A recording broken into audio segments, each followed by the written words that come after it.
These are runners that have to have a sub 6 minute mile pace, and they are getting ready, and off they go. Wow. On this 1 mile course, 2 laps around Memorial Stadium. Yeah, just looking at the women that we have running this particular heat, I mean, they're pretty much all from the North Carolina area. We have Charlotte, Wilmington, Durham, so women who are local to the area, but they have certainly made their mark running within 5.5 to 6 minutes. And an interesting age spread here as well. Our youngest runner, Kesanaya Voronina in bib 380. She's 19 years old. Anna Fechtel of Charlotte is 43 years old. She's in bib 168 as they continue on this course. And they're running right in front of us now as they're about to turn on the backside of this course around Memorial Stadium. Yeah, something that we know about the course over the last 2 years now is I've heard that it's described as sneaky hard. You have those moments where you have a bit of a straightaway, but you also have sharp turns, inclines, some declines here, some downhill stretches.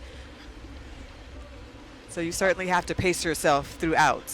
Now, new this year, there is one more component that everyone who completes the Meck Mile will get. It is a special medal commemorating this year's date. Now, it also marks the path of the course through Memorial Stadium. Last year went about as well as you could imagine, but there was one problem.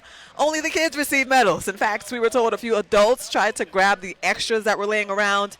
Needless to say, none of that sat right with the Charlotte Sports Foundation.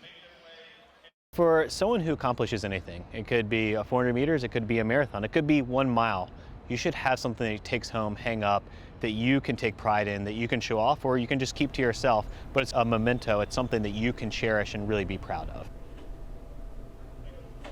We've seen a lot of these medals hanging around people's necks, obviously very proud of what they have accomplished during the day as these elite women are just about to finish the first lap. They're going to make a second lap around Memorial Stadium before finishing right down the center, and they're going to finish right about the midfield line of the Carolina Ascent Stadium.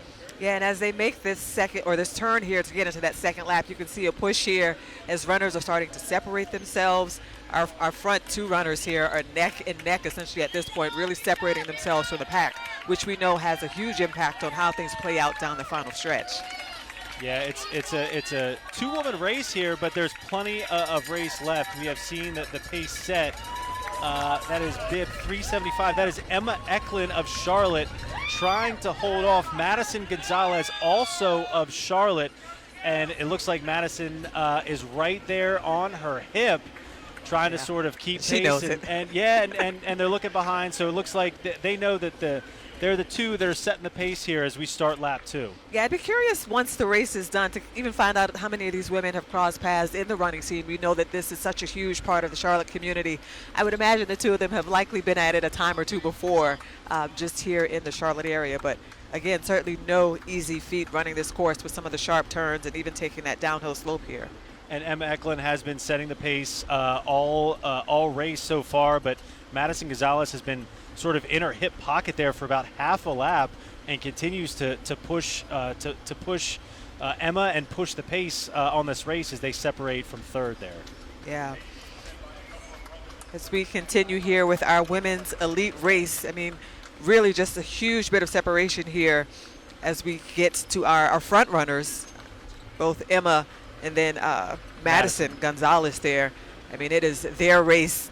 It should come down to the finish. And it was this portion of the last lap where Madison was able to catch Emma Eklund just a little bit, and it looks like she's pulled ahead she's now. To make a push. Madison Gonzalez now in front. Madison from Charlotte, 25 years old. This one may be coming down to the wire here as they're about to turn here into the stadium. Yeah, they're making that final turn, and I mean, we talked about even the timing for all the women running this heat here between 5.5 to 6 minutes. I'm curious to see how they finish here today. But if you've ever run a mile, even walked a mile, that is elite to say the least. Yeah, just the pace here is so strong, and it will continue to get stronger here. And again, Emma Eklund. I love that nobody is giving up. She's nobody is letting up. Doing her best here to hold off Madison Gonzalez as Madison really tries to push her. And she is working hard to catch her. Emma looks like she's running pretty smooth here. Yeah, both pretty have smooth. Both have a really strong stride coming up here. We have some separation yet again, but again, some of these turns really make it tricky to get a sense of who is going to make that final push, but we're getting close. So it's going to come down to Emma Eklund there in the hat. Madison Gonzalez right behind her. Emma's starting to get a little bit of distance, and they're getting ready to turn into the stadium and finish right down the center of this stadium here. You get a sense that they can also feel this is really that last opportunity to break away if you're going to finish this thing out, and it looks like that is exactly what Emma is doing. Just a really, really strong run from Emma Eklund, as it does look like she is going to be able to hold off Madison. One final kick for Madison, not going to be enough, and Emma Eklund is going to be the winner of this elite women's heat. Really a fantastic run there. I want to say she ran it wire to wire there. Really, really strong there. Welcome back to Channel 9's coverage of the Meck Mile, and they have just launched this elite men's heat. For this heat, these men have to run a sub 4:30 pace, and there are 11 competitors in this race. This is going to be a good one. 2 laps coming up around Memorial Stadium. And just looking at the qualifying time, I mean, you're talking about between 4 minutes and 4.5. They are booking it throughout this course. This really is the perfect marriage here of endurance and speed. So certainly just another incredible group here that we have in the men's elite race. Now, we do have a special guest with us. This is Emma Eklund, the winner of the last women's elite heat. First of all, congratulations. Thank have you caught your breath yet? Or are you able to speak to us? I think I'm good. Okay. I think I'm good. All right. Well, if you need just a minute to sort of gather yourself, that's okay. First of all, a wire-to-wire win. How did you think the race went? I've never done anything like that before, so honestly, it was all new and exciting. So can't complain. You got pressured a little bit there about a lap and a half in. I heard her behind me, and there was a split second I thought she was going to pass me, but I hugged that inside, and I ripped it at the end, honestly. I was just like, this is all I got. It's only like, 6 minutes of my life, so we got it. Now, you just said you have never done anything like this before. What made this the first time? I just wanted to see how fast I could run a mile. So I've only ever trained for marathon, so this is my first time doing anything speed work like this. So. Now, as someone that just ran the course, how would you describe the experience? What were some of the challenges? What was your experience? Good for Charlotte. There's hills like there is everywhere in this city. So we had some hills, but thankfully I trained on it. So it didn't surprise me, but they weren't easy. And the turns definitely were a little hard to shuffle your feet over. So right now here in this men's race, we have Coulter Sinkowitz from Livingston, Montana, coming to Charlotte to race in this Meck Mile. He is currently leading. Emma, as somebody from the Carolinas, it's got to mean a lot to you that so many people are coming here to Charlotte to run a race like this. Yeah. Thing about Charlotte is the community, and I feel like I'm at home with all my family right here. So, yeah, it was such an exciting event. So now, for these competitors as they start this second lap, what sort of were you feeling as you would set the pace, you knew you were about halfway done, what's sort of going through your mind at this point in the race? So coming up around that second lap, I definitely was like, ooh, it's hitting me, because I think I started off a little too hot, which I was a little worried I was going to do.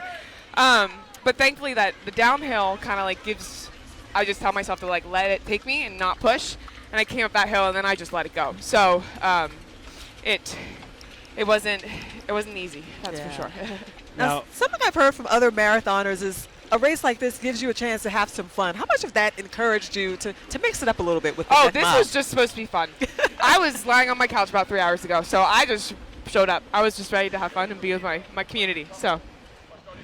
Now those two have started to separate, much like you and Madison were able to do. When you realize it's sort of a two-person race, what's going through your mind?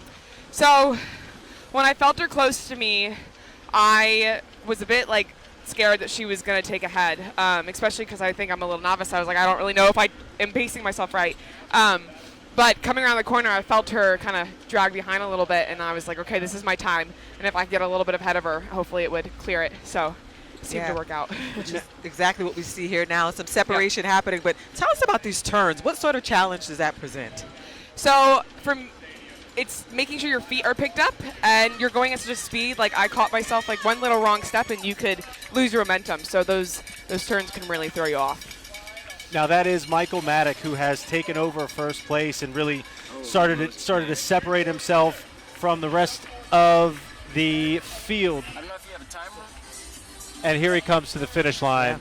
How good's that feeling, running down the center of this stadium with people cheering for you on either side? That's quite a scene. Coming into the grass in the stadium, yeah, I was smiling at the end, even though I was like, I wanted it to be over. I was ready, but I was like, this is it. This is what it's worth for.